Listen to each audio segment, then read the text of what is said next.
Corona virus की वजह से पूरी दुनिया में तबाही मची हुई है और इसका अब तक कोई स्थायी इलाज नहीं है। हालांकि शोधकर्ता पूरी हिम्मत के साथ कोरोना का इलाज खोजने में जुटे हैं। कोरोना से दुनिया भर में अब तक 1,97,246 लोगों की मौत हो चुकी है और 28,30,082 लोग इस महामारी की चपेट में आ चुके हैं। अगर अब बात करें भारत की, तो अब तक 24,447 संक्रमित हुए हैं और 780 लोग दम तोड़ चुके हैं। बिजनेस इनसाइडर की एक रिपोर्ट के अनुसार Indian council of medical research ने हाल ही में कोरोना वायरस के लिए प्लाज्मा ट्रीटमेंट के क्लिनिकल ट्रायल के लिए मंजूरी दी है।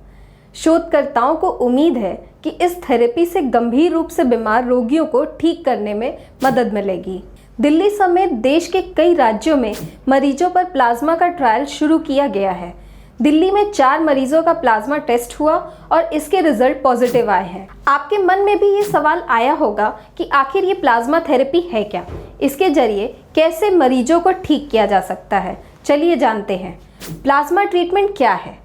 इन परीक्षण में कोविड-19 की चपेट से बाहर आए मरीजों के रक्त से प्लाज्मा निकालकर बीमार रोगियों को ठीक करने के लिए दिया जाता है। उन लोगों में पहले से ही एंटीबॉडी मौजूद है जो वायरस को दूर भगाते हैं। उनका उपयोग दूसरे रोगी के लिए भी किया जा सकता है। शोधों से पता चलता है कि ये संक्रमित की प्रतिरक्षा प्रणाली बढ़ावा देने में मदद कर सकता है। थेरेपी से सिर्फ 3 से 7 दिन में ठीक हो सकता है कोरोना का मरीज। ब्लड प्लाज्मा थेरेपी से कोरोना वायरस के मरीज 3 से 7 दिनों के भीतर सही हो जा रहे हैं।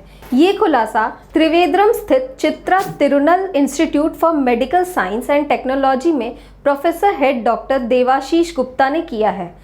इंडियन एक्सप्रेस को दिए गए एक इंटरव्यू में बताया कि एक डोनर प्लाज्मा का इस्तेमाल करके 2 से 5 मरीजों को ठीक किया जा सकता है। उन्होंने बताया कि एक मरीज को ठीक करने के लिए लगभग 200 से 250 मिली प्लाज्मा की आवश्यकता होती है। अध्ययनों के आधार पर अमेरिका और चीन में देखा गया है कि इस थेरेपी से 3 या 7 दिन में मरीज सही हो जाता है। ठीक हुए मरीज का प्लाज्मा कब ले सकते हैं? उन्होंने बताया कि ठीक हुए मरीज और प्लाज्मा लेने के बीच कम से कम 28 दिनों का अंतराल होना चाहिए। हम ठीक हुए रोगियों की सूची बनाकर उनसे संपर्क करेंगे और प्लाज्मा डोनेट करने के लिए उनकी काउंसलिंग करेंगे। फिर इकट्ठे हुए प्लाज्मा को विभिन्न क्लिनिकों में वितरित किया जा सकता है। कोरोना के किन मरीजों को प्लाज्मा दिया जा सकता है? डॉक्टर ने बताया कि जिन मरीजों को प्लाज्मा दिया जा सकता है उनके लिए भी दिशा निर्देश हैं। सामान्य तौर पर वायरस से गंभीर रूप से प्रभावित और श्वसन संक्रमण से पीड़ित मरीजों को प्लाज्मा दिया जा सकता है। WHO ने माना कारगर इलाज। विश्व स्वास्थ्य संगठन ने भी इस थेरेपी को बेहतर माना है। WHO के अनुसार प्लाज्मा थेरेपी का उपयोग एक बहुत ही मान्य दृष्टिकोण है, लेकिन परिणाम को अधिकतम करने के लिए समय महत्वपूर्ण है। ये थेरेपी रेबीज और डिप्थीरिया जैसे इन्फेक्शन के खिलाफ प्रभावित साबित हुआ है। प्लाज्मा थेरेपी की कीमत। हालांकि प्लाज्मा ट्रीटमेंट का नकारात्मक पक्ष ये है कि ये थेरेपी महंगी और सीमित है। एक ठीक हुए मरीज से एक दान से उपचार की केवल 2 खुराक मिल सकती है। अमेरिका और चीन में शुरू हो चुका है प्लाज्मा ट्रीटमेंट।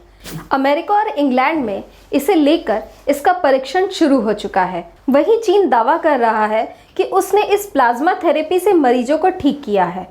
फरवरी के मध्य में चीन के 20 ऐसे नागरिकों ने अपने प्लाज्मा दान किए जो कोविड-19 से ठीक हो चुके थे। वुहान में उनके इन प्लाज्मा का उपयोग कई मरीजों पर किया गया जिन्हें उपचार की मदद भी मिली। ये 20 लोग ऐसे डॉक्टर व नर्सें थीं जो वायरस की चपेट में आई थीं। भारत में कब शुरू होगी प्लाज्मा थेरेपी? भारत में कोरोना वायरस से पीड़ित मरीजों के उपचार के लिए प्लाज्मा थेरेपी का इस्तेमाल शुरू हो चुका है। कुछ दिन पहले ही दिल्ली के मुख्यमंत्री अरविंद केजरीवाल ने जानकारी दी थी कि LNJP के 4 मरीजों पर प्लाज्मा थेरेपी का परीक्षण सफल रहा और उन्होंने ठीक हुए मरीजों से प्लाज्मा डोनेट करने की भी मांग की थी। इसके अलावा केरल और कर्नाटक सहित कई राज्यों में इस थेरेपी का इस्तेमाल शुरू किया जा सकता है। पेश है न्यूज बकेट हिंदी मासिक पत्रिका। पढ़ें इस महीने की पूरी खबर विस्तार से हमारे न्यूज बकेट की मैगजीन में। हमारी ई मैगजीन को मुफ्त में पढ़ने के लिए अभी लॉगिन करें www.newsbucket.in पर। इसके अलावा रोज की ताज़ा खबरों के लिए हमारे YouTube चैनल को तुरंत सब्सक्राइब करें।